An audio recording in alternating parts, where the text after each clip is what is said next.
Tere merelaika vaatajad, kuulajad! 4. juuli 2025 ja Merivälja muul. Kui me siiani oleme teinud sügistormidest, siis seekord on suvetorm. Ja sel ajal, kui Ameerikas on iseseisvuspäev ja meil siin laulu- ja tantsupidu, on merel täna selline ilm. Mikrofoni võib-olla hästi ei kosta, aga pilt räägib ka väga palju.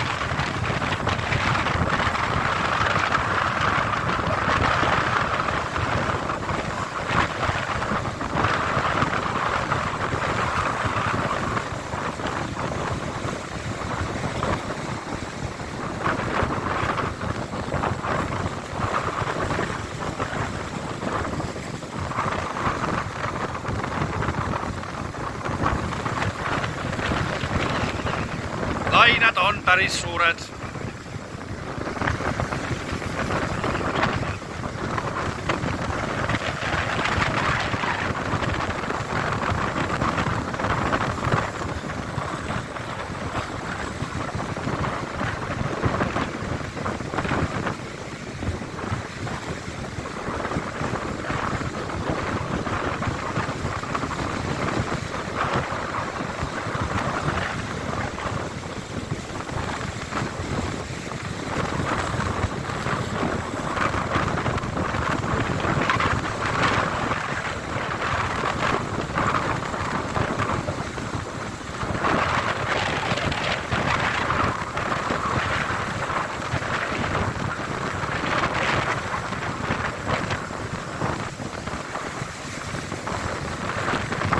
Aga siin nagu seda merevahti siin veel jätkub ja lähme vaatame, kas leiame ka mujalt veel tormi, aga kohtume järgmises videos ja selleks korraks siis siit Merivälja muulilt koos selle tormi ja lainemöllu taustal ütleme kohtumiseni järgmises videos.